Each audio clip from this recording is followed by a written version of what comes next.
This is still on the side of God to learner. There's definitely one more. The woman at the well. I won't read this one. Okay, do you know the story of the woman at the well? Yeah. Okay. Why did that woman not run away as well? She should have. She should have run away many times. By culture, by gender, okay, and by truth. She should have left, but she stayed. Not only did she stay, she did something amazing. This is a teaching moment. This is Jesus sitting down and saying, I'm thirsty. Give me some water. Bold thing to do. First of all, if you look in the history, the woman wasn't supposed to be there at that time. She was hiding from society. That's why she was there at that time. All the common people would have come earlier in the day. Second is Samaritan with a Jew. Didn't happen. Okay? The third, a male and female in that situation alone probably wouldn't have happened. Okay? And so it would have been awkward at least. And then, what happened in that story? I want some water. Okay, the first thing that really happened that opened up the conversation was that she could see that Jesus was a prophet. And she referred to him that way. But what did Jesus do to get her to understand that? What you say is true. You do not have a husband, you have 5. Why didn't she run? Why didn't she leave? And then what did Jesus reveal after that? Okay, so first, Jesus let her serve him. Jesus talked to her, which is a value itself. Jesus told the truth, but he didn't really do more than that. He didn't have to. He didn't say, you're a sinful woman because you have these husbands. He just simply told the truth. What you said is true. You have one. It's a very different approach. Okay? And she didn't leave. But what happened? She stayed for the whole thing. She identified that he was the Christ. And then she left. And where did she go? She went into the city, and it says, many Samaritans believed. She was an evangelist after that moment. And what's strange is the disciples came back and were surprised to see her talking to this woman and questioned it a little bit, and they didn't understand any of it. The disciples who were learning to be what she just became. Isn't that interesting? What a teaching moment. What exactly happened in that moment? I think it's this. I think it's something that I'm going to have you do. Gloria is going to pass out your next toy. Okay, and she's going to give you instructions with what to do with this. This will give you a nice break from listening as well. You will get to keep this and give it away to a child if you want. Please don't eat it. Okay, I have to say that in all cultures. You know why, yeah? This is called Play-Doh. It's meant to be like dough, and the feeling of dough, and you make things with it. I'm just going to say my children were very jealous. My 10-year-old daughter, she did not want me to pack this and take this out of the house. This is some of the best Play-Doh you will ever see. It's got the best colors. You don't normally you see 4 colors. This has many colors. Some have glitter and sparkles. So. Before we open the Play-Doh, in your folder, take one of the line papers. And you're going to fold that in half. The microphone. Or carrot, either one. So you're going to fold it in half, as Dan is demonstrating, and then you're going to rip it. It doesn't have to be perfect. Okay. Just a half sheet. The sheet can go back in. And then, yeah, the rest can go back in the folder. And then after you're done with that, just take that paper. You can put it on top of your folder. And then I'll give you guys a second to do that before we move on. Then put it on top of your folder, and then the other half can go back into your folder. We only need one half. Just one half of the paper. Yep. Then, now that you have your half piece of paper, you're going to take your Play-Doh and you're going to open it, and you get to basically mold it into any animal that you wish. So you're gonna be an artist right now, and you're gonna make a sculpture of any animal you wish. All of it? Or half? The whole thing. You can use the whole thing, you can use half of it. Up to you how big or small you want to make it. If you're very clever, you can ask your partner for other colors for different pieces.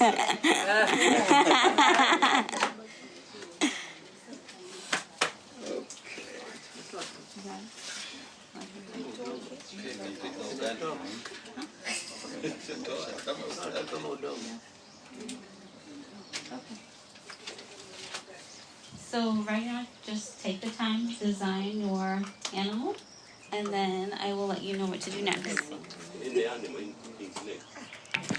Anything you wish.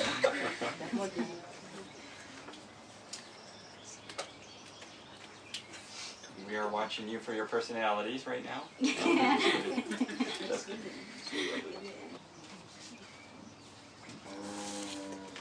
That's when it goes back to me. So you're gonna. Wow, someone made a real one. Alright, if you are done, what you're going to do is you're going to take your paper on top of your folder, and then you're going to put your animal on top, and then if you want to write the name of the animal on the paper, you can. You don't have to. If it's really good, you shouldn't do it. Some of them I can see what the animal is. Others, maybe not. And then once you have that done, you're going to set it on your chair and you can stand with your pen in your hand. And then you guys are going to get to go walk around and write something about the person's animal. You're going to make some comments on the paper. For someone else. Yeah, you're going to go to somebody else's. And you can go to a few. You can walk around and write some things on their paper. Anything? Anything. Try to be nice.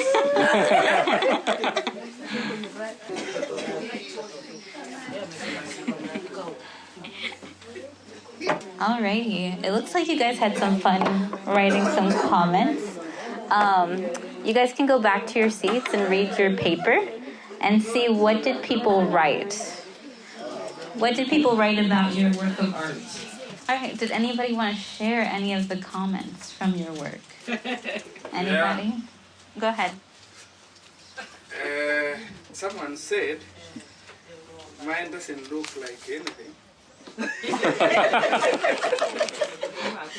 That was not very kind, but the other one said it's too small, yeah? And then the other one said it doesn't have a trunk, because I think it has What had you made? an elephant. Okay. So the trunk was... Mine had only about three really commented. The first one said it looked like a nose. So it was a dog.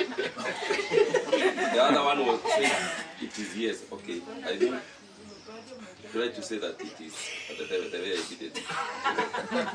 But the other one said it looked like sick. Wow. Wow. We have some art critics in the room. Anyone else? Let's do one more. Anybody else want to share? Yeah, I had made a hyena, so somebody said no. Another one said tried. Another one said no eyes. Another one said good trial, short hind legs. Yeah. Okay. And I saw that you wanted to as well? Yeah. Okay. There were a lot of no eyes, no wool, no. What is this?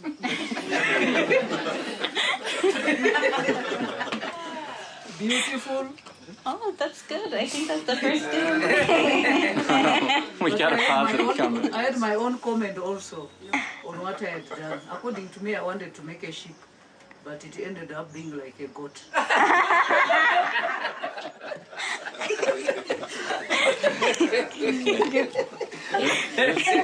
There's a Bible verse about that.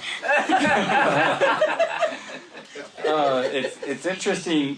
When left with freedom, what happens in the room? Okay, is really what I want to show very, very quickly. Now, I thought I would leave this creation because I thought you would all be so nice to each other that I had to leave something of confusion up here. But you weren't nice to each other. You were, in a way, let's use the word critical to each other. Okay, imagine if I said I want everybody to only write positive comments on there. Okay, no, there's a sense of truth and not truth in doing that, so I didn't do it. Okay, because you only had a short time to make an animal. It's the first time you've probably ever done that. And as you go through, allowing you to give free comments is really more truthful, but it isn't necessarily more encouraging. Okay, and so if I had just given one instruction, I want you to write positive comments only, you would have gone back to your paper much quicker. The first thing that would have happened. Okay? You would have spent more time going through it, and everybody would have raised their hand, okay, to share as well. Those are human things that happen. Yet, if I would have got positive comments on this, it would not have been anything truthful at all, because this is nothing. Okay? The question is, how do you actually do something with good value? Okay, value is a teaching characteristic. It's why the woman at the well didn't leave. It's why Peter didn't become Judas. Okay, not to say that Judas became Judas because of value. Judas, God made him for that. There's a lot of complexity to that. Okay, but to say, why would a woman who shouldn't have been there, shouldn't have been in the culture, shouldn't have been with the gender, and got called out for her sin, why didn't she go? And why was she motivated to do great things? Imagine if that was this. You have a job to do, and it's to make an animal, and you as a teacher now, all you get is a pen and a few words on this. How do you get value into them? And you want to say, that's not possible. But how is it possible Jesus got, in just a few minutes, this woman to bring many Samaritans to Christ? In just a few minutes. It is possible. But how? I want to give you a tool to actually make that possible. On the triangle, the big triangle that we have so far, God's at the top, learners are on the side. This is between God and the learners. All learners have personality. That's the first thing. The second thing, every learner needs value. Every learner. Okay, I have a tragic story from a student. His name is John. He was from Albania. He moved to the United States. He was from the mountains of Albania. Now, what happened in the mountains of Albania is, in history, the Turks ran over that region of the land. Russia occupied, or greatly influenced the communism in that land for a time. All kinds of things happened, and whenever that happened, people would flee from the cities and the valleys into the mountains. When they did that, they were secluded from society. They were safe, but they were in seclusion. When they did that, what did the church become? The church had some really challenging times during that time. There was a people group that ran to the mountains, and there's this book. This book is called the Kanuni. Okay, and it's a thick book. It's big, it's thick. I have one at home. Okay, and in there, it was written by the priests that were in the mountains. And what they wrote down was rules to live by. And this was supposed to be positive influence for all of the good and bad things. And if there was something new that happened, they put it in the book, and it became the next book. and this is what we agreed to live by. Well, this became almost like a Bible to them. They did not always have scripture in that language in their history. They had to wait for a Bible. So all they had was this written document with the best things that they could do. One of the things in that book, I actually had to learn this by going to Albania. And a psychologist from a school sat down with me and he said, "You don't understand. Here's what happened. The student moved to America. He went to church one Sunday with his family. On that Sunday, someone came in and shot this student's father, killed him, in church. And now this student, who was 12 years old, was in my school. And his job, according to his uncles, was to go kill somebody from that family that killed his father. And he needed to do it before he was 13, because at 13 you could be tried as an adult, so we're going to do it before you're an adult. That way you'll get out of jail when you're 18. That was his plan for his life. Now he was in my school. He wasn't in my classroom. I brought him into my classroom. I said, how do we fix this problem? I went to Albania to actually understand it. And not the only thing, but that was a big thing. And they said, they explained that book to me, and they said that book is like religion to them. And that book is in that family in America. Even though they're not in Albania anymore, they still believe that book. So it's going to be very difficult for you to break that student to believing that that's not something he should do. Wow. So how do you do that? How do you fix that? That's your classroom. This is your student. I had one tool. Give this student some value.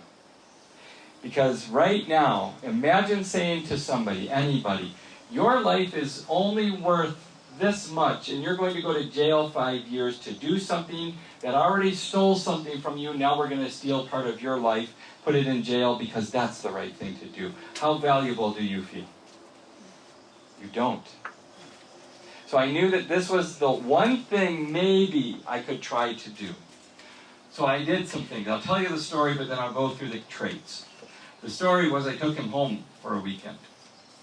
He now was fatherless. So I got permission and I asked him, could I bring this person home? And I took him home and he worked.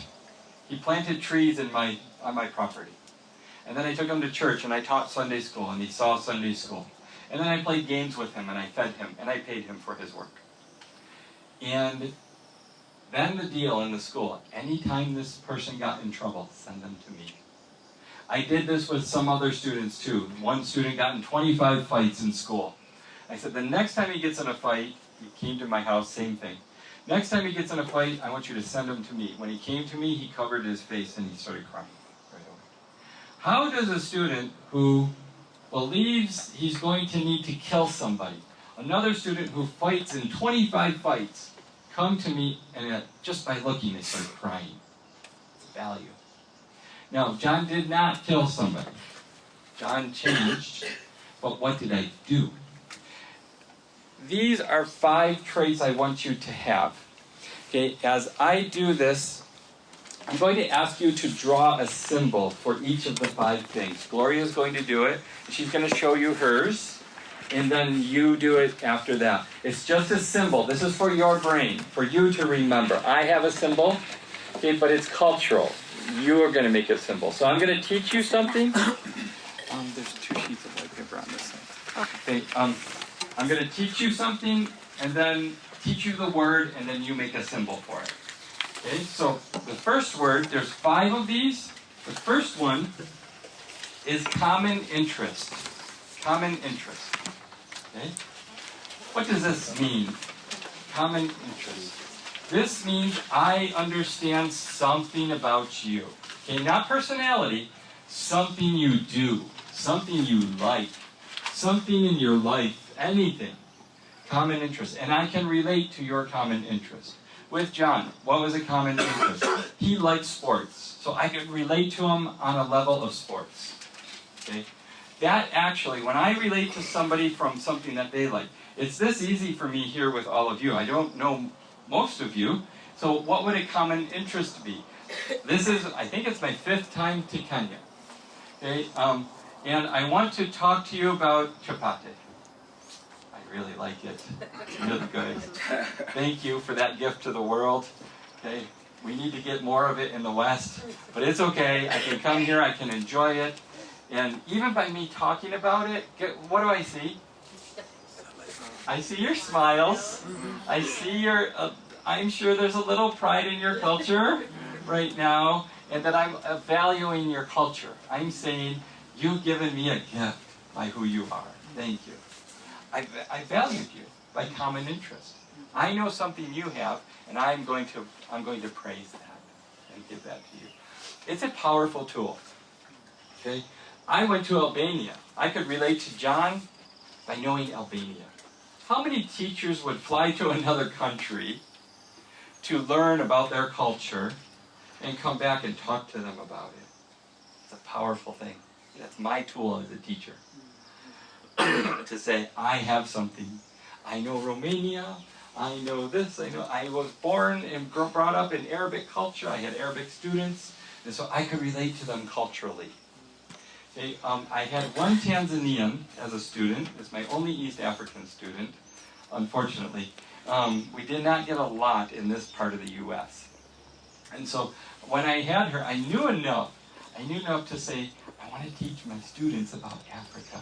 And I'm going to bring you up front, and we're going to ask a question, and you could be offended by their answers, but they don't know. They don't know anything about you. I know you come from a city. I know you have everything that you could have, that I could have, but they don't know. So we're going to have fun with this and do this. And this student, I asked the students, what is it like in Africa? Oh my gosh, the things they were saying. There were no shoes, according to some of these students. Everybody's barefoot. Okay, now imagine that coming out to this African student. It could be offensive. But instead, I said, we're going to make this an event. We're going to make this fun. And we're going to show that she was laughing. She was crying from laughing so much because of the things that she said. And then she got a moment to say, no, there's buildings that are bigger than what you see here. There's this food. There's a lot of things I miss, and here's what I miss. Okay, and she was able to do that. Common interest. Okay, is I took a moment and a piece of who that person was, and I let it shine as the middle. That brings value. Value is powerful. Okay, remember the seriousness of John. He was going to kill somebody. My goal was he would not kill somebody. He would break the cycle of revenge killing. Okay, that was my goal. Not teaching, not anything else. That's a big goal. Yeah. And so all I had were these 5 words. Okay, so the first one, common interest. Do you have a picture? Yeah. Okay, Gloria has a picture. It's a Venn diagram. It's 2 bubbles coming together and finding common ground. That's her symbol. I want you to make some kind of symbol. For me, it's a triangle. Again, I like triangles because I am one. Okay, but the triangle is like if any relationship, the closer you get up the triangle, the closer you grow together. That takes common interest. Make a symbol for common interest for you. Something that helps you remember this. Because I want you to remember these things. You can't work with a student. All of a sudden, I see a student, oh, she's hurting. Something's wrong in her day. I want to bring value to her. I can't say, wait a second, let me go look up my notes. I can't do that. I have to be there in the moment. So I have to remember these 5 things. Okay? And I keep them with me all the time. All the time. First is, who is she? I want to learn so through common interest, I'm actually going to learn her personality. So now I have personality and common interest. And I'm going to just talk to her. Nothing else. I'm not going to ask what's wrong. I'm going to say, that's a nice dress. Do you like purple? Purple's one of my favorite colors. Why do you like purple? Do you wear a lot of purple? And I'm going to find something to talk about. It may not be her dress. It may not be purple. But I'm going to try to find something. And then we're going to find something to talk about. And then I'm going to keep going. That's the first trait, common interest. Okay. Second one, trait number 2, honesty. Honesty. This is a very funny thing in cultures. Okay. we were going to do this a little differently because honesty is a very interesting thing in cultures. Okay? Let me do it this way. If you came to my home, and I said, yes. Sorry, I didn't quite get the instructions correctly. Oh, okay. Did you say every time when you talk about like common interest, you draw something? Yeah, you'll just draw a symbol for yourself. Oh. Okay, what does common interest look like to you symbolically? This one is honesty, and then you'll draw a symbol for that as well. But honesty is a strange thing in culture, all cultures. If you come to my home and I feed you, and I say, how was it? Did you like it? What will you say to me? It was nice. 100%. Every one of you would say that. And what if you didn't like it? What would you say to me? Sorry. Would you say, oh, it was terrible? Would you eat it? You would probably eat it. Okay. And most likely. Okay, and that's an interesting one cross-culturally. Not all cultures would do that, by the way. Most, but not all. I was at a conference one time, and these people were from Germany, and they spoke for a long time. And then at the end of it, they said, we want feedback. We're going to go to every person in the room, and I want you to tell me something negative about the way I taught. You first.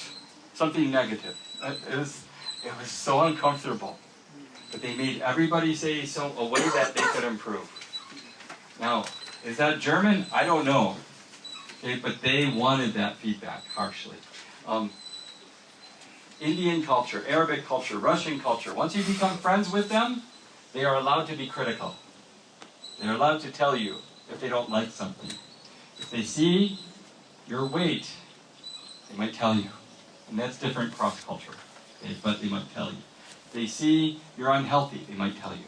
If they see all kinds of things. So honesty is an interesting thing. Okay, I like a godly standard of honesty. Okay, there are some times you don't need to say everything that you think you need to say. That's one. Okay, and how do I know that? Every time Jesus was talked to, here's an interesting Bible study for you. Write down every time Jesus was asked a question, and then write down how Jesus responded. Do you know he didn't answer people a certain percentage of the time? He didn't even answer them. He asked another question. Why? You don't always have to have the answers. You don't always have to tell people everything you think they need to have. However, when you do speak, you do have to give honesty in the situation. Let's give an example. John, we're talking about sports, we're talking about Albania, we have common interests. John, you're not a very good student. I have your report card right here. Why are you struggling so much in school? Why does school matter to me? Why is it important? I'm just going to be in jail pretty soon. Oh, now we're in an honest conversation. Do you see what I did? Because I took something and I confronted John with it for the purposes of opening him up deeper. Why did the woman at the well not run when Jesus said, what you say is true? You have many husbands. She should be ashamed, embarrassed, hide, run. But that's not really what was happening right there. Jesus was saying, what you said is true. You have many husbands. But, and then he went on to add some value. Honesty is not a difficult thing. Let's do a situation. If we're now becoming ministry partners, okay, and we're working, if you say to me, I really want this to happen, and out of cultural politeness, I say, okay, but then it never happens. That's a dishonesty. It's a passive-aggressive trait of dishonesty. Just because I want to please him cross-culturally and I want to please him as a human, and I say, okay, we'll try to figure something out, and I didn't tell the truth. I devalued him. I didn't just be dishonest, I devalued him. And I devalued the partnership, the potential. What I should do is say, we don't do that as a ministry, and we can't do that, but we can do this over here. Honesty is a challenging trait between couples. It is one of the biggest, hardest things between couples. And it starts like this. How do I look today? And the husband says, very good. Very, very good. But then the wife turns around and there's a big stain on her dress. Do you say something? You should. Yeah. Okay? If not, are you valuing that person? Imagine it this way. It's your wedding day, and you're beautiful and you look good, but then you tried the cake. You just went to the cake and got some frosting, but what you didn't know is you got a little bit right here. And you're about to go down the aisle, and you're so happy. And you say, how do I look today? And everybody the whole way says, oh, you're so beautiful. When you walk down the aisle and you have cake right here, how did you do? Okay? We tend to put it in different categories, but honesty is a trait that should come out. And you think you've got it. None of us have it. We all play with honesty all the time. And we do it with students. And we usually don't even approach it with students. Okay? How did I do? Bible translator. So I'm doing Bible translation. This person cried the day before. They were so frustrated that they couldn't do it. Then they got a chapter. They wrote a chapter out. They came to me. How did I do? Terrible. But they cried the day before. Should I do that? Yes, this is God's word. I can't put this out there like that. It's terrible. But do I have to say it? It's terrible? No. It's really, it's challenging. We've got some things to work on. Let's work on this together. Let's go through these verses right here. That's honesty. Okay? A grade is not valuing. I just want you to know. Grades are at best temporary valuing. Okay? For example, we have a test in here, and I test all of you. Oh, 100%. Great. Oh, he feels good. 100% over here. 50%. He doesn't feel so good. Okay? Does he have value from that grade? No. Does he have value from that grade? For a short time, and then it disappears. Because you know what happens next? I have to get another one. There's no value in grades. At best, it's temporary. Okay? What needs to happen, what the most beautiful thing would happen with a teacher is, I'm going to give you your test back, 50%. We're going to work on that. You really struggled, honesty. But we're going to work on it. And then come see me later. Okay? Oh, you've changed everything. From non-value to high value. Over here. And honesty did it. Okay, honesty is the opportunity to tell people the truth. And you take it. And you do it. And we ignore it. In fact, we don't even see it because we don't do it very often at all. Okay, and so we don't have that opportunity for it. What is your picture? Happy lips. Happy lips. Okay? That's a different one. Okay, my honesty is cultural. Mine, there's a whole story. One of our presidents, Abraham Lincoln, was known as Honest Abe. Okay, and he chopped down a tree, and he was going to get in trouble. And as a little boy, he confessed to it. And so he said, I cannot tell a lie. I chopped down the tree. I'm honest. So my symbol is a tree. Okay, but the third one, I'm going to show you something here. Okay, the third one is the word praise.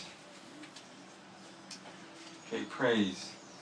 We think we have this one too, but we don't. And I want to show you psychologically the truth. I would like you to turn somebody and do this. I'll do it with Gloria because I know her and it's not strange, but I get just a little, so culturally, space is this distance, okay, my arm length. In other cultures, you can be this close. In American culture, you're this close. So if I go like this to her, it's a little strange. Yes? Yeah. Yeah, okay? So it's a little strange. And if I go like this, it's even more strange. Okay? And so I wouldn't do it without reason. Okay, so my reason is, wow. Do you see that? Okay? You didn't see her. Let me turn. Okay? Wow. Okay? She can't stop it. I want you to do that to someone right now. Turn to somebody.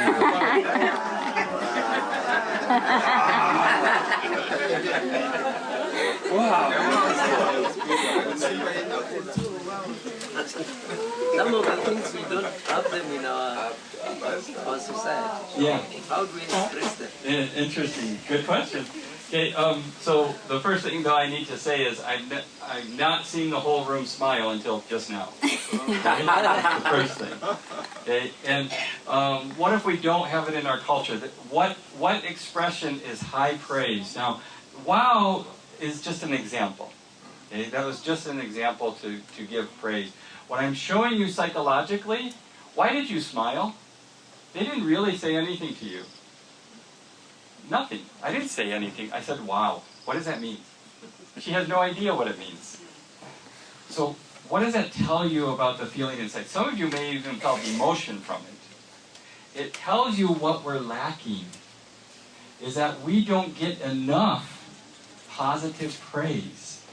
And by the way, I have no positive praise comments on my animal in here. Okay, my animal was very bad. But I am not motivated to make you a better animal, let me tell you. Okay, because it says, which animal is this? Which animal? What is this? That's my whole motivation. It's my motivation for doing more. And if I'm not motivated to do more, I'm just going to put my animal away. And maybe I'll do it on my own, maybe I won't. You'll never know as a teacher. Okay, praise is a very, very powerful tool in taking that moment. And it might not be the word wow, but it's something else, okay, that actually shows that. An example, I taught this to teachers in America, and they went home, and the woman went home and she saw her son. Sometimes children have chores to do. Cutting the grass is a chore in the United States. So she came home, she got out of her car, and she said, I'm going to try this. Her teenage boy, who's sometimes good, sometimes not good at his chores. And she said, wow, look at this lawn. And the boy dropped the tool. And he thought he was in trouble. He said, what's wrong? And she said, no, I've never seen it look this good. It's really great. She was honest. And then she went inside and she peeked out the window. And he was working so much harder after that because of that praise moment here. Do you know how I got John to not shoot somebody? Honesty and praise. Those two. Not only, but mostly. When I had the moment, John, you're not a good student. Why did I do that? Why did I pick that moment of honesty? Because I wanted to praise him when he did something good as a student. So when the time came, I went and I said, oh my gosh, look at this grade. That's a big improvement. So if I came to you and you got 50% and I said, I'm going to help you, come see me. And then the next time I did something really crazy, I'm going to give you the answers to a test. I want you to know those answers. I'm going to give them to you. I sound like a crazy person now. I give him the answers to the test. He takes the test. He gets 100%. And I said, you did really great. It's amazing, the improvement. All true. What does he say in his heart? I'm not trying to trick him, but you gave me the answers. Yes, I gave you the answers. I want you to tell me about this thing that you gave an answer to. What does that word mean? And then he tells me the word. And then I said, this word. Tell me the word. He tells me the word. I sacrificed the answers of the test to show him that he could learn those answers regardless of the test. I have him. I have him forever. From honesty and praise. Nothing else mattered. The test didn't matter. Nothing else mattered. The honesty and praise mattered. And value mattered more than those things. Next time I give a test, I don't give him the answers. His grade will still be high. It's a powerful tool. If you want people to do things, go try this at home. If you live with anyone, go try praise with them for something honestly that they do good. And watch what they do. Then ask them for something else that they wouldn't do for you. And they'll do it. Now, I'm not trying to give you a tool to manipulate. I want you to see how powerful this is. Okay, and it's not to manipulate because they'll find that out. Okay, very quickly. Okay, and then it will fail for you. So your praise? A high five. High five. Okay. Mine is just the word wow. Okay, for a symbol. Okay? How are we doing on time? Oof, I know we're close. It's okay. Okay, I'll finish these two and then we'll be prepared. Number 4 is protection. Remember what I said earlier, every time John got in trouble, I wanted every teacher and the principal to send them to me first. The principal can do whatever the principal or the headmaster, whatever they want to do, but send them to me first, please. And they did. Okay, and when the principal would see that they were remorseful for their action when it was bad, they could see two things. There was a change of heart, and there was something else statistically that dropped. They just did less bad behavior. But what was I really doing? I was protecting them. Okay, what does our societies across the world are very good at punishing, but not protection. Okay? Can you name for me any time Jesus punished somebody?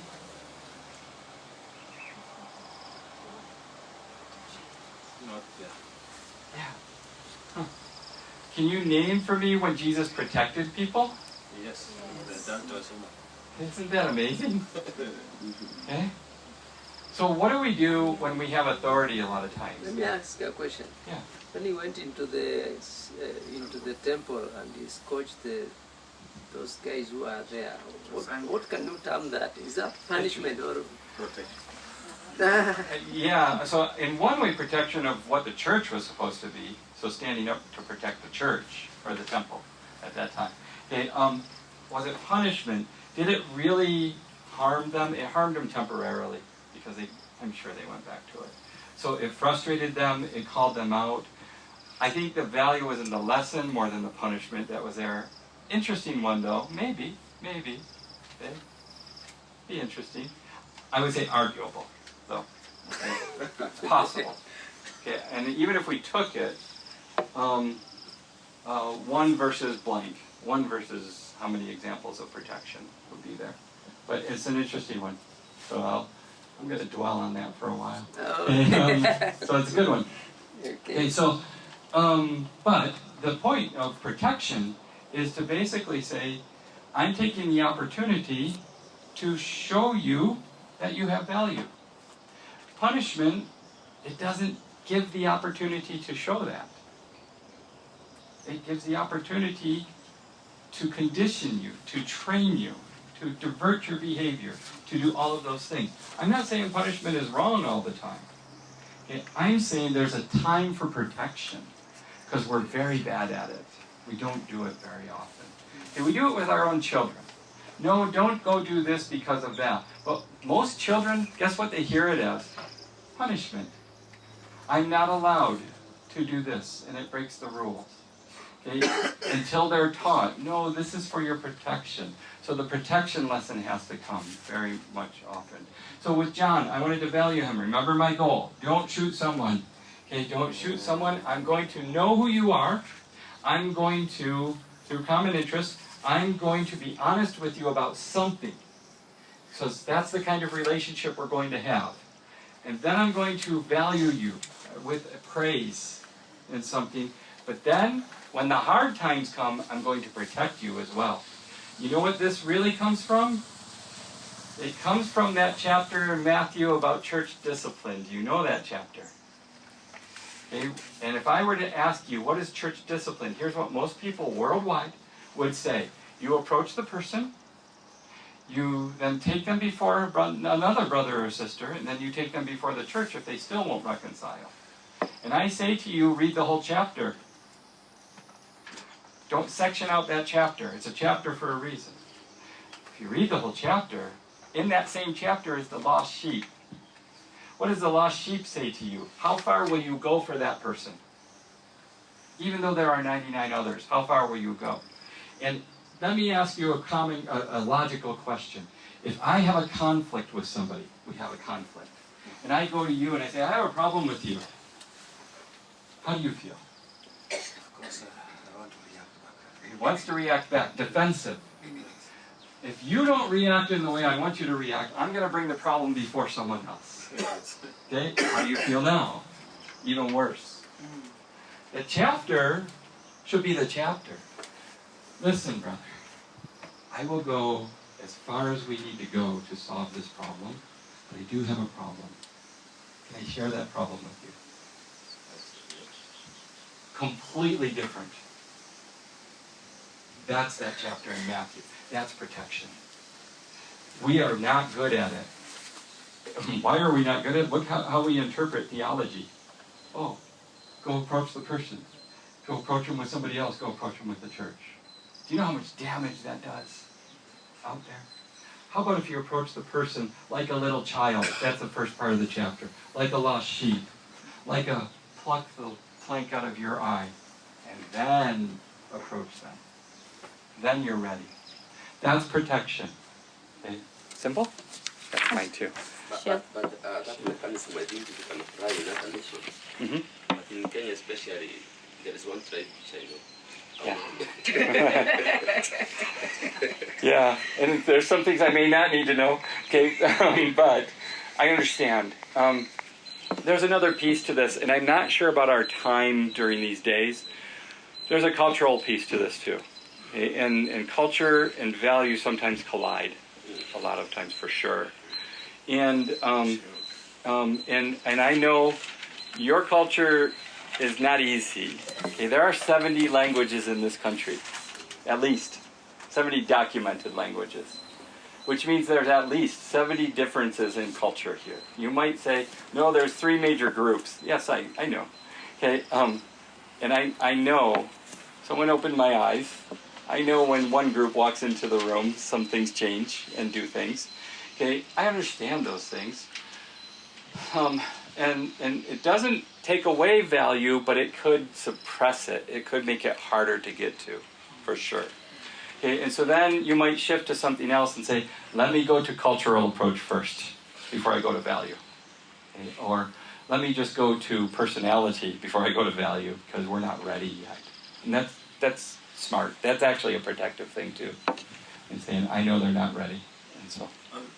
In connection to that, to what our brother has raised, now we are learning about how to be effective in teaching.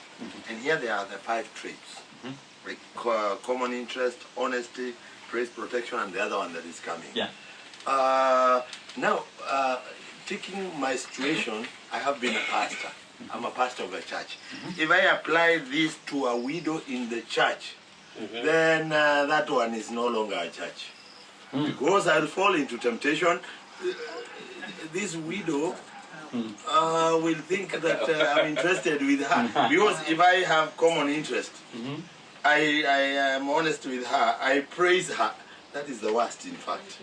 I praise her, I protect her. What am I doing there? Okay, I would be honest with you and say, why was it easier for Jesus than why did Jesus do it?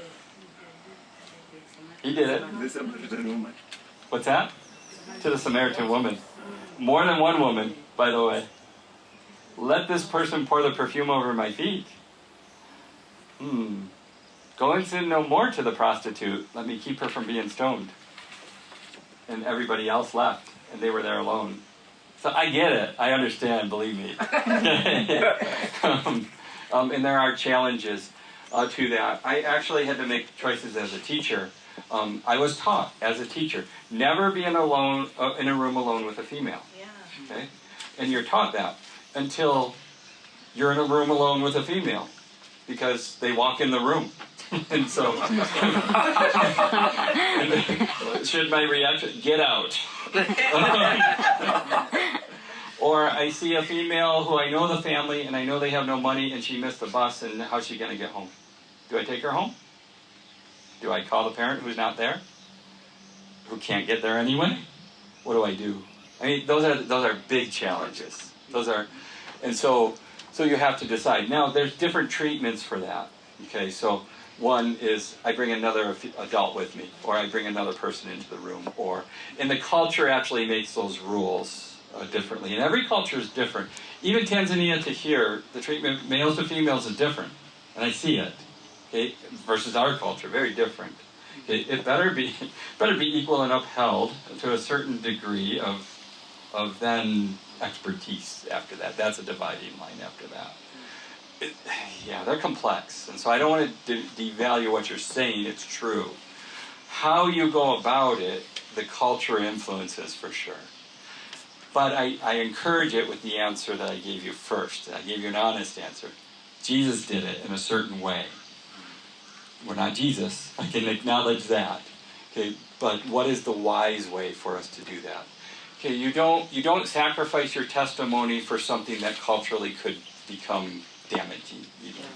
So, and that's what I'm not saying that. I'm actually more protective than that in here. So, yeah, and those are things I'll never know specifically. I won't know those rules ever. So you have to start. The others who are called Kisi, not Yeah. So, I mean, it's yeah. What is interesting though is when you can. Here's my general practical rule. When you can outsmart the theology, it's probably not theology. Okay. In other words, okay, I see a lot of people arguing theology. And when somebody can logically come up with a situation that it doesn't apply to, that's not Scripture. Scripture is applied equally across situations all the time. Okay? And so so let's just admit what it is. It's not theological, it's cultural. Okay, if it's cultural, it's okay. What do we do that's best to uphold our testimony within that culture is our best answer for that. And so, and then we have difference in that. But here's what we can't do is we can't throw out truth for culture, ever. Yeah. Okay? That's a dangerous thing. Okay? And we do that a lot. Okay? And if you really were to look at churches, it's happening in my church. We're throwing out truth for culture right now. Okay? And I'm thankful for African truth. That's going back to the West, by the way. So, okay. But keep talking. One more. This is a strange one, but it's a powerful one as well, but it's different. It's serving others. Let me say it that simple. Serving others is number 5. There's a lot of research out there that says when you serve others, you bring value not only to the person you serve, but to yourself. So, John, I'm serving you right now by taking my lunchtime to talk to you about this situation. But, so now see how I'm serving you? See how I'm giving to you? I want you to come up with a project to help Albanian students like you who come to America. And I want you to come up with, and he had to design a whole project to serve people. Why? That gave him value. Do you know they say a lot of times to people who are addicted to drugs or alcohol, go get a dog, go get a pet. But more drugs than alcohol. Why? Because then they have to care for something instead of themselves.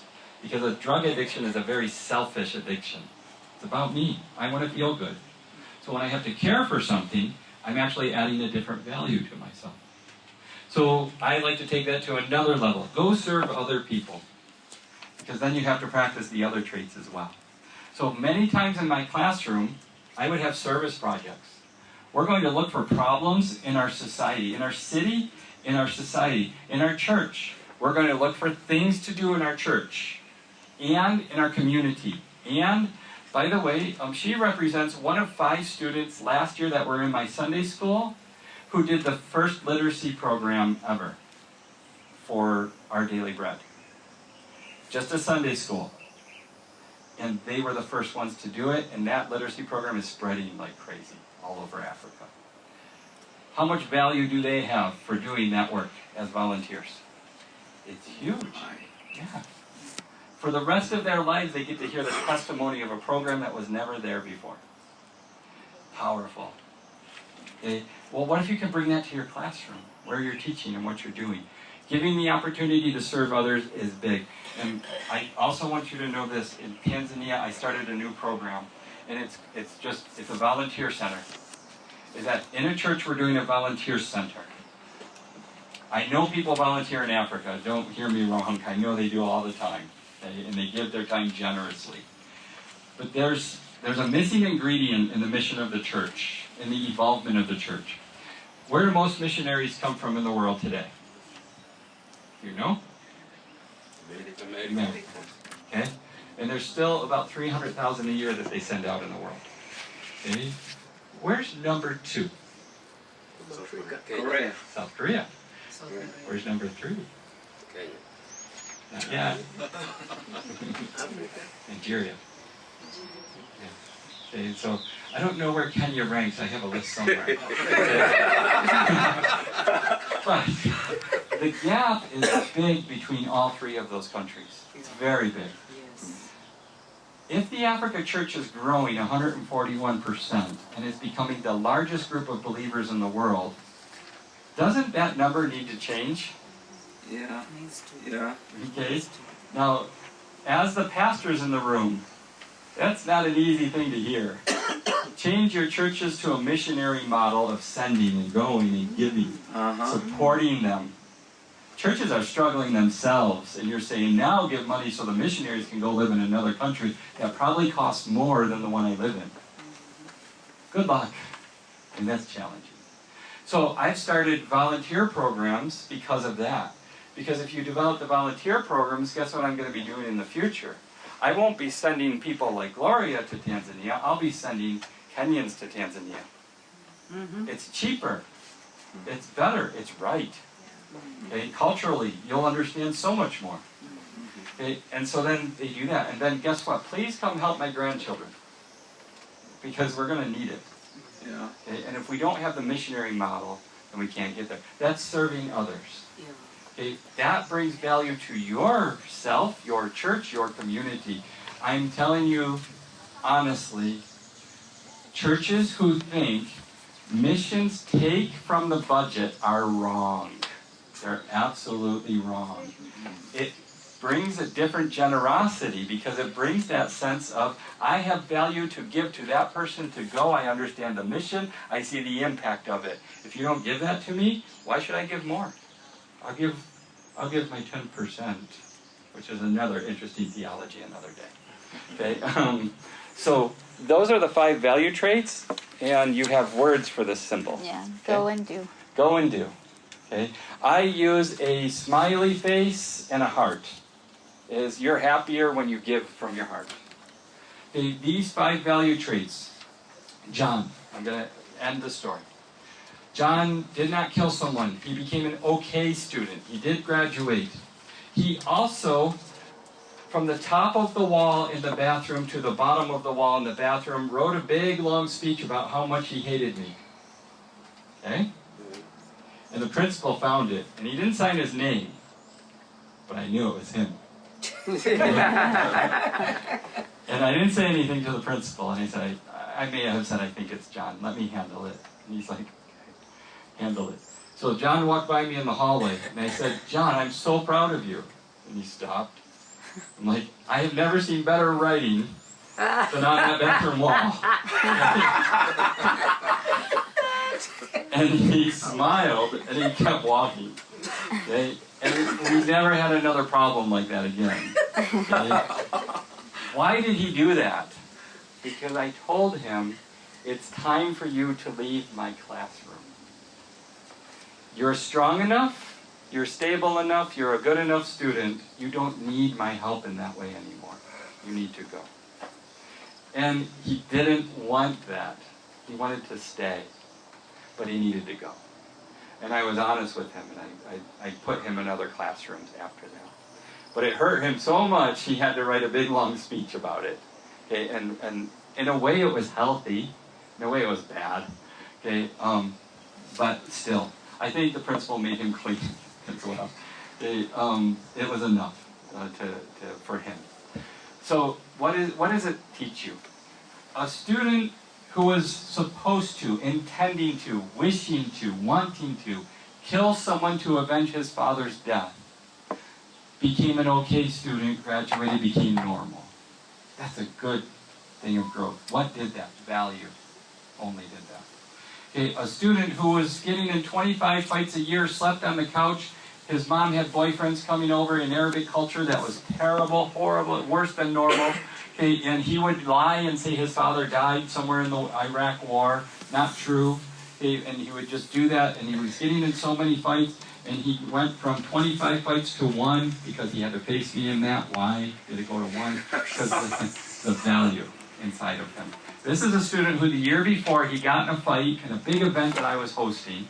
It was another school, and I said, how could you do something so bad? And he said, look at my teacher. He like insulted me on top of it. And I'm like, oh my gosh, this student's heart is so hard.